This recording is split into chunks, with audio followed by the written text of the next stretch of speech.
The sky above Vharanor burned a dull, dying red, not from sunset, but from the forges that had been lit to purge the plague.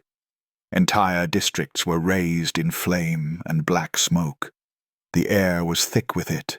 It stung the eyes, coated the tongue in soot. Kael moved through the outer streets, wrapped in a ragged cloak, every movement precise, measured. His left arm, bandaged from wrist to shoulder, throbbed beneath the cloth. The veins around the mark pulsed faintly with light. He flexed his fingers, testing their strength.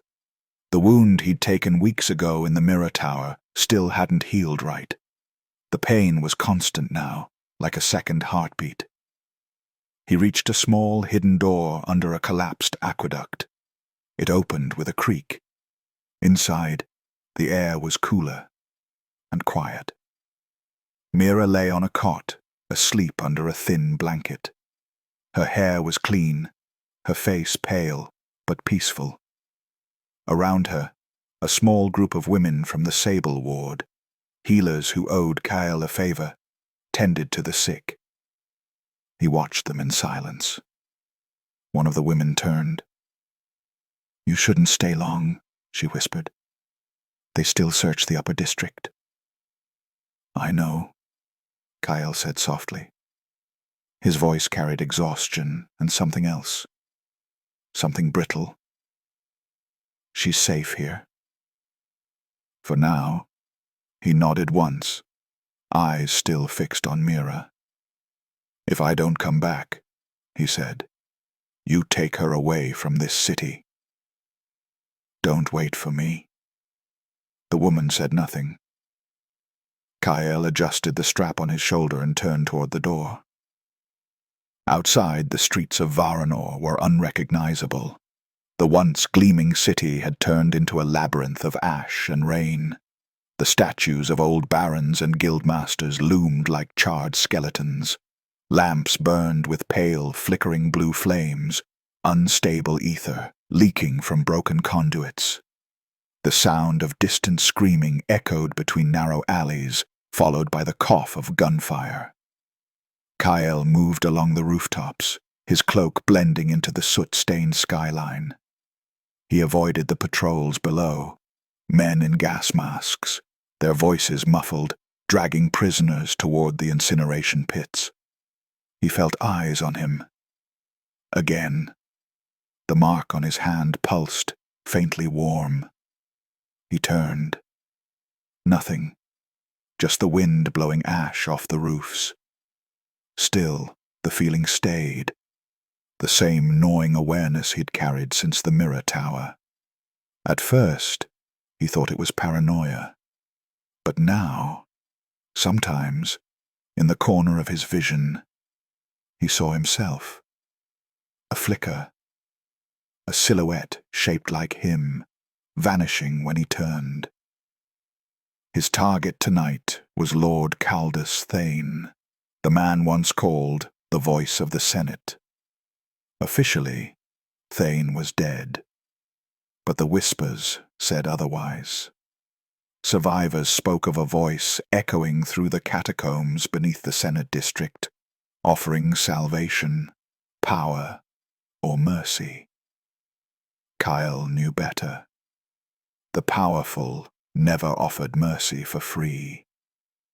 The entrance lay through the flooded quarter.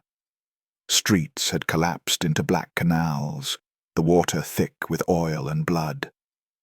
Kael leapt from a half-broken balcony to a support beam balancing against the wind. Below, the corpses of the drowned bobbed like broken dolls, their faces eaten away by plague. He blinked forward, the mark leaving a thin shadow trail behind him. The air rippled slightly, the power stronger than before, but less stable. Every use left a faint ache behind his eyes, like a blade pressed too long against bone. He reached the old Senate gates, half buried in rubble. 2 guards stood near the entrance, plague masks glinting in the dim firelight. Kael crouched above them on the ledge, studying their pattern.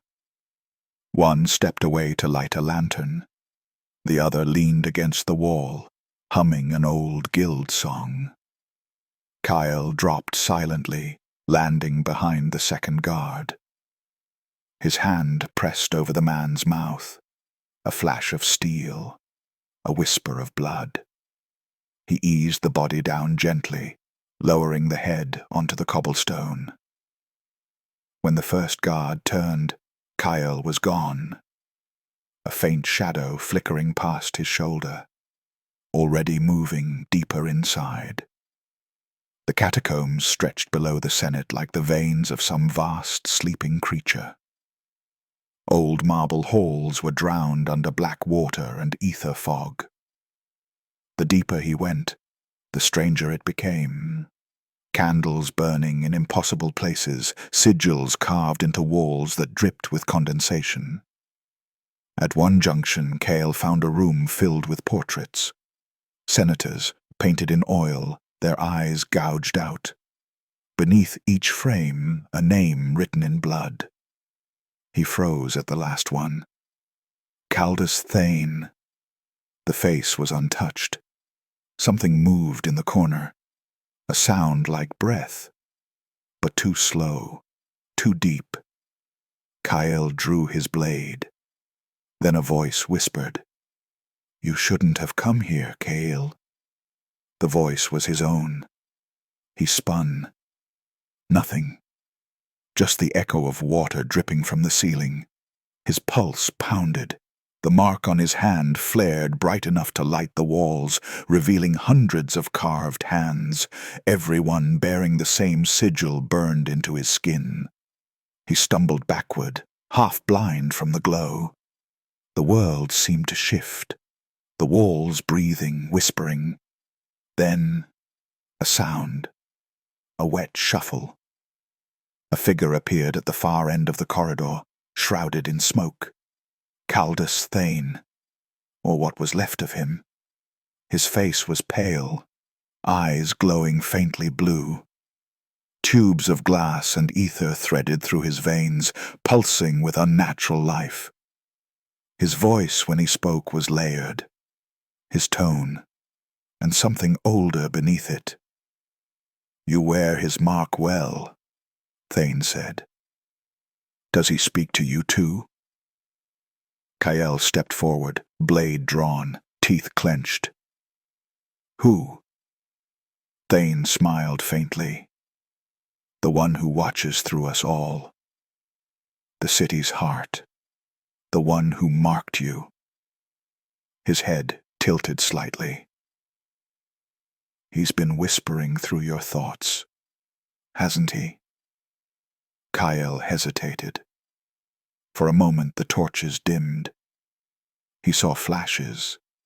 Himself, walking through the slums, blades dripping red, guards crawling away. His own laughter, hollow and cruel. "No," Kael muttered. "No." Thane's grin widened.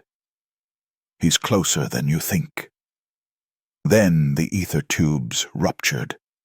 The thing that had been Thane surged forward, body jerking, spraying blue mist into the air. Kael blinked aside, slashing upward, his blade cutting through the glass lines, spilling liquid light. The creature screamed, a sound like tearing metal. Kael's power flared out of control, shadows splitting off from him, striking at it with claws of darkness. When it fell, the catacombs went still again. Kael stood panting, his shoulder bleeding where a shard of glass had torn through his coat. The mark burned like fire. He pressed his palm to the stone wall, trembling. Then, the whisper again. "We're almost there." Kael froze. It wasn't Thane. It wasn't in his head. It was behind him. He turned, and for a fraction of a second, he saw himself, standing in the doorway, eyes white, grinning. Then the shadow vanished. Kael stood alone, the mark crawling up his arm like veins of molten light. He staggered out of the catacombs before dawn. The rain hadn't stopped. The city burned on the horizon, its towers like candles in a dying wind. Kael looked down at his hand, at the glow spreading beneath his skin. His reflection in a puddle didn't move when he did. For the first time since the Empress's death, Kael wasn't sure if the man in that reflection was him, or something else wearing his shape.